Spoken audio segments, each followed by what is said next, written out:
Hello and welcome back to the channel. I'm Krashy, and today we're going to be talking a little bit about the solo queue experience. And yes, this is no strange topic here on the channel, but I like checking in with y'all, and I specifically like doing these commentary videos, which I feel like I get to do so few of because I have to have the right topic. And it seems like this discussion is something that I truly do believe is worth kind of recycling up, but adding on to the stack of discussion that we've already had. So we've talked about this issue, these problems, these things, what happens, what's wrong, and I want to kind of add on to that a little bit and expand on it. And if you're new to the channel, you're hearing my opinion for the first time, welcome. Drop a like in the video, subscribe, drop a comment, let me know your thoughts, because this is a dialogue. That's what we're going for here. So I have a lot of notes in front of me, and I want to talk about the declining solo queue experience and what has been a consistent declining solo queue experience, in my opinion, basically since the inception of this game. I wanted to start off with this introduction to kind of let you know that I truly, sincerely mean this from a place of love for the game, passion for the game, and because I understand that my perspective comes from a deep amount of overexposure to the game. I play the game probably, and this is not a flex, I probably play the game 10 to 15 to 50 to 100 times more than some of you who are watching. And so it's not necessarily that these issues don't exist, but maybe that you yourself have not felt the exacerbation to the issues in the way that I have, based on the amount of time that we've invested. So if you really don't get this, I kind of understand it, but I do want to try to put you in my shoes and maybe even hear what's going on the other side of the screen. So thank you so much for watching. All right, so passion, love for the game. If I love the game, I feel like I owe it and the community my honesty. I feel like I could sit here and make the same videos all the time, and you know, the happy-go-lucky, the normal content, right? Regularly scheduled content, off meta Mondays, this, that, the other, VOD views, etc. But I owe y'all this. I owe myself this, to be honest about what I think about the game. I owe the devs this. I owe the publishers this. I owe everything about this game. If I truly love it, I'm going to push it to be its best self. In life, I think that when you have people that you're surrounded by, those people need to be people that are pushing you to be your best selves, not people that are complicit in your actions, complicit with your bad habits, with your laziness, with your lack of drive, right? I don't want to be complicit with this game. I want to be somebody that is a consistent driving force for the future of the game. So it's time. On my notes, I wrote, ask the question. This is really important to me. I want to know if you, the individual listening right now, do you play solo queue more often than not? My guess is yes, and I'm going to tell you why in a second. The second part of this is, do you think that the majority of players that engage in ranked or that engage in the game are solo queue players? That I'm not so sure. I would guess yes, but I'm sincerely asking. And the reason why I ask this is because I think that it's easy to forget, or maybe to not look at the grand picture, the bigger picture, and realize that the vast majority of people that play these kinds of games are playing solo. We don't have the time or want to expend the effort or to do all this crazy stuff to stack up all the time, right? Maybe your two friends aren't on to do trios, or maybe you don't have a 5-stack, or maybe you don't even want to put in the work to join a Discord, to meet people, to find the people that you like to play with. It's exhausting. Let's not pretend like there's not a layer of effort that goes into building a stack or building a trio or consistently having your friends on all the time. There's effort there, and sometimes you want to hop on the game and you hope that that game will deliver a decent experience. So my next bullet point on this is, what is the problem? What is the problem with solo queue? Why am I even saying that it's a declining experience? I originally wanted to name this video "The Death of Solo Queue" because I do think that it's becoming a little existential in terms of solo queue, and we're going to be really specific on that in just a second. But what is the problem with solo queue? And when I'm talking about solo queue, I'm talking like true solo queue. Don't get me wrong, the issues still exist in duo and in trio, but as far as being a solo queue player, the experience is so rough. Mainly, let's start with the issue with solo queue. Despite the in-game experience, there's a lack of incentive to play the game, and this is very much leading to what I think the game needs more than anything in the world, more than new Pokemon, more than new hollowware, new this, that, battle pass, whatever. More than anything in the world, I think that the game needs its own solo duo ladder. Now, when I say solo duo ladder, I want to be clear, because I know some of y'all are not MOBA players in your backgrounds. Solo duo ladder does not mean a solo ladder, a duo ladder, and then a 5-stack ladder. It means a ladder where, you know, a ranked mode where you can queue in by yourself or you can queue in with a friend. So that means that every combination of team would be like 2 duos and a solo, 5 solos, a solo and, or, you know, 3 solos and a duo. It would be the combinations of 2, 2, 1, you know, 1, 1, 1, 1, 1. You get the point, right? No more than 2 party size.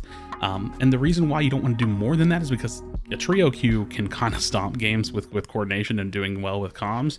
A duo queue is kind of like that perfect, fair solo duo queue, and then a 5 stack is obviously a 5 stack. And the reason why there's a lack of incentive for all of this, I need to kind of bring this back into the discussion, is there's nothing to play for when you realize that the leaderboard and the ladder is dominated by 5 stacks.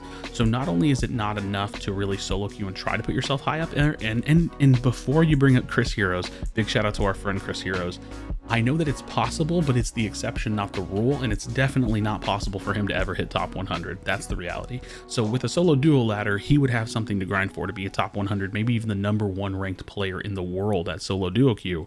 But in the current climate, it's literally impossible. So I understand that you can climb a little bit, don't get me wrong, but you can't be the best. You can't chase the best. You can't go after it. So that is a big part of the problem. After 1800, because that should be every player's goal at minimum when it comes to ranked, is trying to hit 1800 masters or hitting masters for your first time. If you're very new, if you're still learning, congratulations, keep pushing, keep fighting. There's no incentive. You know, we get a sticker for 1800. I think that that's a pretty lackluster reward personally. I would like there to be more rewards. I would like it to be better rewards potentially, but overall, it's not even just the rewards, it's the leaderboard. It's the fact that as a solo player, if I was to truly engage in this game solo, there basically is no leaderboard for me, right? It basically doesn't exist. It's pretty irrelevant. Now, the next part of the problem, because we're still under the what's the problem bullet point, is the experience of the game is poor. The experience of the matches, I want to be very clear, is poor. Why is it poor? Well, we know with irrefutable evidence when it comes to Unite API that essentially, if we were to judge players on their win percentage as their skill level, let's not argue about that topic for now, but let's just say your skill level is what your win percentage is. The disparity in players that you can get on a team is massive. You can be 2100 playing with a 1200. You can be 58% win rate, 60% win rate playing with a 45% win rate. It is, the floodgates are opened when it comes to masters. You hit masters and it's all, you know, everybody's a master. And if you've never heard this saying, I mean, maybe I don't know where it originates from or what the full thing is, but it's, if everybody's special, then no one is, right? And so it leads into the last bullet point. Being masters has no prestige. There's nothing special about it. You know, there's no divisions inside of masters. There's no way to even tell who's good within masters. Now, I'll get asked this question on stream and I have to give the honest answer because that's just who I am. People will say, hey, I'm 1600 masters. Am I good? And you know what's sad about the way that the rank system works is that actually isn't enough information for me to know if someone's good. If you play enough, despite your win percentage, you will hit 1800. That is basic. That is how the game is designed. And you can see it because they want everybody to hit the rewards. They want it to be inclusive. There's not enough context for someone to tell me, hey, Krashy, you know, I'm 1600, am I good? Well, the reality is you could be 1600 with 800 games played at a 45% win rate, or you could be 1600 with maybe only a couple hundred games played with a 60% win rate. I don't actually know. It's impossible without looking at the specifics. And so, yeah, the experience is poor. There's not an incentive for playing in small group sizes, basically anything outside of 5 stacking, and there's not much prestige. It doesn't feel important to be a master player. I think the funny thing is if you actually look at the ranked system, the system that's in place is basically 2 systems. There's the star climbing system and the diamond climbing system, and then there's the ELO masters climbing system. The system that's in place before masters is harder than the system that's in place at masters. It actually is. If you lose a game, now pretend placement points don't matter, right? Or personal points, placement points. I can't think of what it's called. Performance points. There we go. We found our way to it. Pretend that doesn't exist at all. When you lose a game of solo queue, you lose a diamond. When you win a game of solo queue, you gain that same diamond back. It's even, right? Boom, boom, 1 for 1 diamond, right? Again, I know performance points exist, but just think of that system on its own. In masters, when you're at a lower rating, you can win a game and gain like plus 12. You can lose a game and lose like 6 or 7. It's you would just climb. You just infinitely climb. There's no prestige. It doesn't mean anything. You might have just heard my coffee cup. The experience is poor. So that is the problem. That is the problem. Now, this is the kind of like follow-up issue. This is I'm kind of losing what I want to say here. This is what is the result of that problem. This is what I like to call the 50-50 issue. And this is a me thing specifically that I want to talk about and basically ask you if you feel the same way. Is the experience of playing the game, at least for you, 50% fun and 50% frustrating? The 50-50 issue for me is that I love the gameplay. I love the game. I love the characters. I love the kit design. I love the theory crafting. I love engaging in the game. But the experience is so frustrating and so unrewarding that half the time I'm not even having fun, and the other half the time I am having fun. Is that enough? You know, is that enough for you to just be half the time having fun on a game? And on my notes, I wrote down the 50-50 issue and what could be worse than 50-50 for some, myself included. For me, the game almost feels like 45-55.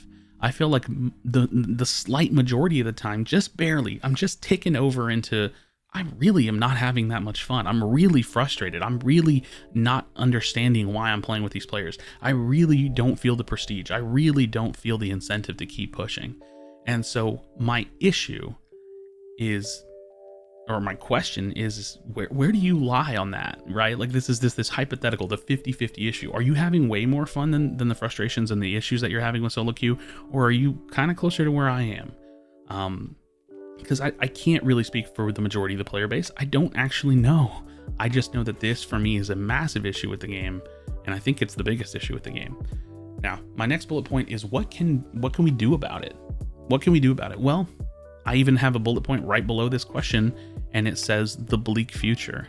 The reality is I don't think there's anything we can do about it. You know, quite literally. This is a Tencent game developed by Timmy Studios, a Chinese studio. We have no communication with the developers. Feedback is seemingly ignored, but it's kind of considered at the same time. We do our surveys, we post our content, we share our feedback, we open up dialogues like this, and then I essentially wrote, we pray. You know, there's never any kind of guarantee or any kind of confirmation that any of our issues are actually being heard. We're just doing our best to share this kind of dialogue. And again, I don't mean this video in a negative way. I just do think that this is a major issue for the game, and could be for the long term. Now, this next part, I'm trying to be really introspective by adding this bullet point on my notes, but I wrote, is this a me problem? Is this a me problem? And the reason why I think it could be a me problem is because I'm coming from what I would, this might sound elitist, but I'm coming from like PC games and stuff mostly. And that in my mind feels like a little bit more of like an elitist, kind of like online multiplayer kind of community. I feel like most PC like multiplayer MOBAs, shooters, serious kind of ranked competitive games they tend to have a community that's backed by much more of a competitive focused community. Now, what is the natural expectation of players that are coming from a free-to-play Switch market? Well, naturally, I don't know how much cross-pollination there is from, say, your serious, ranked kind of gamer on a PC or on console versus that of a Nintendo Switch user. And for the mobile community, I honestly don't know. I don't know. Maybe there's a lot of casual MOBA or mobile players. Maybe there's a lot of super serious MOBA players from other, like mobile MOBAs. I don't know. I don't know. Is this a me problem? And does this problem even matter enough in the grand scope of things? Does the majority of the player base even care about this at all? That's a big fear of mine. The reality is no, they probably don't. So let's start walking our way toward my ending thoughts. The question is, will this ever change? Is it big enough to matter? Is it big enough to change? Is it big enough for you to care about? Or am I truly the one that's kind of on an island here? I wrote down, probably not. Will this ever change? Probably not. And why? The why is because of my biggest fear when it comes to Pokemon Unite. I fear that the long-term player retention of this game is going to fail. Like long-term. I can't really predict if they're going to do a Pokemon Unite Worlds, for the following year. I can't really predict if they're going to continue enough of competitive stuff to keep the teams playing. But what about the rest of us, right? What about us non-5 stackers? Is the retention high enough for the game long term? Will there be a ranked community? Will there be a community of players that are serious enough to want to engage in the competitive side of the community? Because it feels like competitive is kind of like all we've got, really, as far as like truly wanting to be involved in the game. The fear is that the devs and the publishers don't change anything because they actually have the game that they already wanted, which is a financial success. The game that is serious but not that serious. The game that captivates that player base and that audience that they think that they're going for, or that they know or think that exists on the Nintendo Switch versus, say, like a PC market. Is it me that is the odd one out because I come from, PC MOBAs and I have all these expectations and desires for things, and I'm the one that's like looking at the game saying, why isn't it this way? Why doesn't it work this way? And everybody else is like, bro, look at where you are, right? And I kind of do feel like that. Like I feel like, dude, I'm playing a Switch Pokemon MOBA. Maybe this is just silly of me to even ask. But at the end of the day, I always ask myself, or I always like to think that if you're going to do anything right, or if you're going to do anything at all, do it right. And that's what I think when it comes to a ranked mode. If the game was just Pokemon Unite, it was a MOBA, I think a lot of these complaints would be silly to me. But because of the fact that there's a ranked mode, there's leaders, the leaderboard, there's these rewards and all these things, it's like I just want to take that thing they've already done and just push it in the right direction. So that's the discussion for today. I do think that there is very serious issues when it comes to low party size, solo queue, playing by yourself. And I think that the reason why I call it the decline of solo queue is because as we go on, I feel that two things can potentially happen. Or I feel like two things are happening. There's more than two things that can happen, but two things are happening. Solo queue players are either not being retained, like I said, an issue with retention.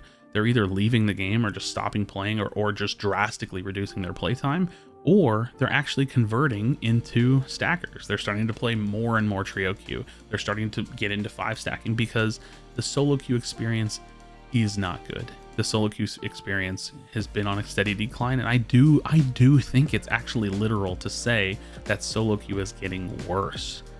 It's like it's a mess. But I would love to know your thoughts.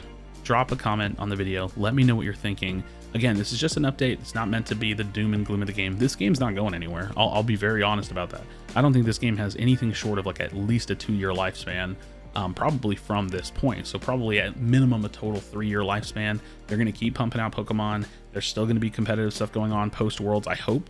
I think. I don't see why there wouldn't be. And there's definitely going to be new Pokemon, new battle passes, new Hollowware, and new things for us to engage in terms of events, things that we can unlock. So this game's not literally going anywhere, but is the experience going to retain and do well going forward? Let me know your thoughts in the comment section down below. Friends, drop a like on the video. I definitely do appreciate it. Subscribe to the channel for future Pokemon Unite content where we do all kinds of stuff from these discussions, these dialogues, VOD reviews, gameplays, guides, etc., etc.